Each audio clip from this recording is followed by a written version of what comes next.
rahasia sih nggak ada yang mengalir begitu aja lah, tapi yang penting kita ngikutin apa yang, apa ya, udah kalau aku pengalaman sama Ferdi lah ya, apa yang disaranin orang tua dan agama kita ikutin sebisa mungkin kita nggak apa ya, nggak melanggar gitu ya, insya Allah jalannya baik lah begitu. Jadi kita insya Allah terlindungi selalu.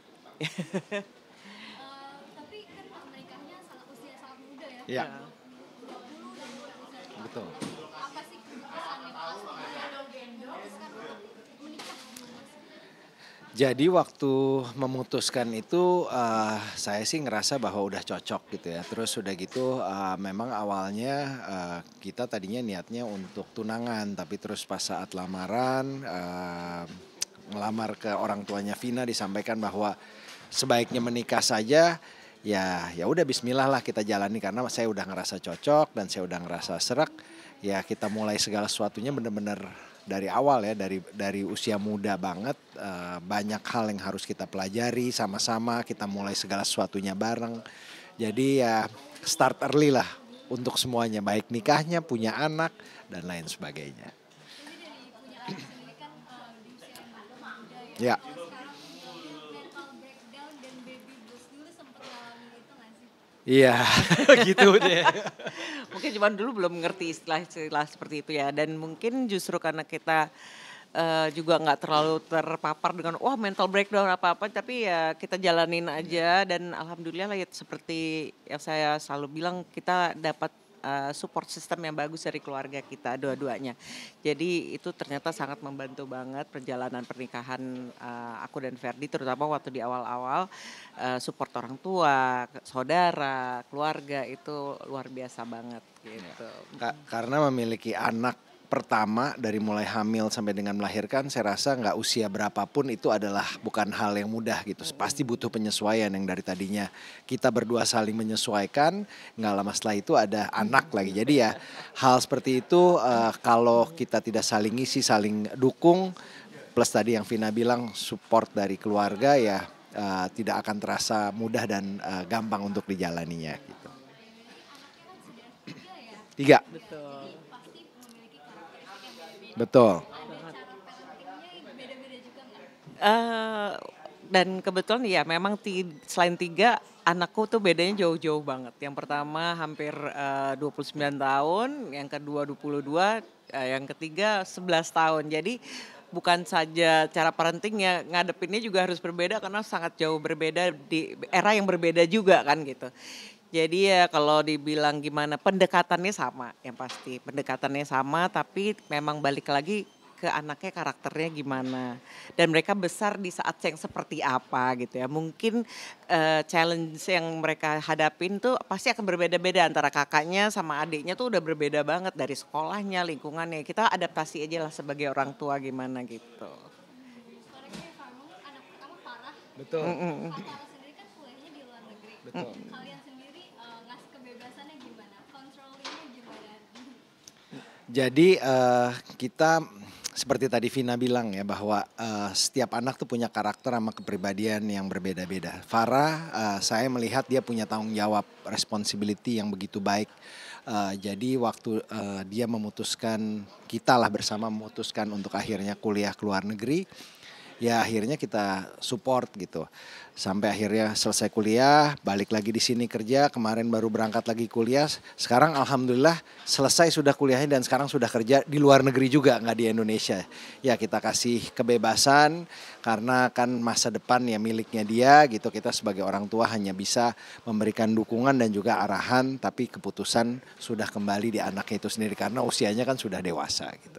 Betul sih, kita sebagai orang tua cuma support aja dan pastikan anak kita di path yang benar aja gitu. Mhm. Kalau di rumah aku pengen tahu nih siapa yang paling tegas, siapa yang paling calm. Siapa ya? Tergantung biasanya, tergantung kebutuhannya gimana. Kalau hari-hari mungkin ibu ya paling, aku ngakuin deh biasanya paling banyak komel, paling tegas ya harus jadi ibu ya. Cuman ada biasanya titik justru karena ibu-ibu kita sering ngomel, sering tegas, biasanya ada waktunya kurang mempan. Nah itu sih biasanya saatnya bapaknya mulai masuk. Ya jadi kadang-kadang kita kan harus juga melihat partnya. Kalau misalnya Vina udah ngambil keputusan ini ya saya harus support gitu. Jangan sampai kita melangkahi apa yang sudah misalnya dilarang terus saya perbolehkan gitu kan. Jadi akhirnya nggak baik untuk anaknya. Tapi kadang-kadang kalau udah dilarang masih dilakukan juga. Udah Vina ngomong gini, nah disitulah saya harus juga mengambil sikap bahwa mengingatkan sekali lagi bahwa udah disampaikan tadi nggak boleh. Kalau udah nggak boleh ya nggak boleh gitu. Seandainya itu pasti ada sebabnya kenapa nggak boleh. Saya harus jelaskan sebabnya ini loh. Karena anak-anak sekarang kan harus juga tahu kenapa nggak boleh gitu. Sebabnya apa, jangan nggak boleh ya gitu-gitu aja gitu. Tapi kalian ada ngarahin anak-anak kalian sendiri nggak sih ke dunia entertain atau membebaskan pilihan? Aku sama Ferdi nggak pernah ngarahin anaknya kemana sih. Jadi justru ngelihat memang mereka senengnya kemana. Ya kita cuma bisa support. Malah mungkin waktu itu ada yang pertama ya si Farah tuh dia berminat banget juga ke dunia seni lah gitu ya. Cuman mungkin karena papahnya dulu juga terjun di dunia seni, Ferdi ngerasa bahwa kebetulan Farah juga bagus, sangat bagus di akademik. Tapi waktu itu papahnya ngasih saran kenapa kamu nggak jalanin dua-duanya dan kamu lebih iniin dulu akademik kamu karena kalau seni, kalau udah punya bakat nggak akan kemana. Kamu yang penting justru pegangan di akademiknya dulu gitu. Dan itu dijalanin Farah ya. Alhamdulillah akhirnya dua-duanya bisa berjalan bersamaan gitu. Harapannya nggak buat anak-anak kalian dikasih pesan gitu? Harapannya yang pasti lakukan yang terbaik ya. Karena apapun yang dicita-citakan itu pastinya kita hanya bisa support. Dan yang paling utama adalah akhlak sama agama itu adalah pondasi paling kuat sehingga dari situlah mudah-mudahan jalur dan juga arah kehidupan dan bimbingan ke depannya bisa terarah. Aku mau tahu kalian ngejaga quality time-nya apa aja sih, kayak liburan kah atau ada sekedar makan malam yang bareng terus bareng banget gitu nggak?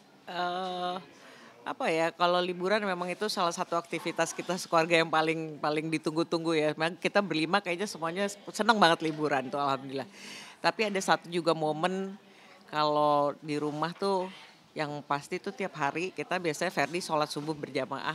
Yang paling menyenangkan tuh biasanya setelah sholat subuh tuh anak-anak boleh ngariung di tempat tidur kita sama-sama. Nah itu biasanya dari subuh sampai jam kita mau aktivitas tuh kita pasti berlima di tempat tidur itu umplok-umplokan yang bikin justru suasana itu ngangenin gitu. Itu sih yang tiap hari apa ya kayak kemarin Farah kan pas kebetulan lagi pulang sebentar gitu. Dia langsung ya itu balik lagi riung tetepnya dengan udah seusia gitu ternyata itu momen yang spesial lah buat kita gitu. Nanti ada planning ngedate berdua gitu nggak tanpa anak-anak? Masih jalan, kita baru juga pulang ngedate berdua, liburan berdua 5 hari, kedua negara baru pulang 3 hari lalu.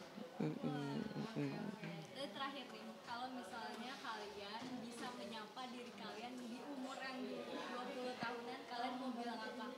Kan sekarang udah as a parent udah sukses lah ya. Oh Masya Allah, dia masih belajar juga. Apa ya Fer? Apa dong ya, menyapa gimana ya, bingung juga saya. Gitu. Gitu. Ya nggak ada ini sih. Iya, nggak Karena ada. berteman dulu juga karena temen ya, jadi kita nyapa juga. Ya, kita ya kayak berteman aja. aja. Sampai hari ini tuh saya nge-treat Vina seperti teman dan sahabat itu aja sih. Thank you.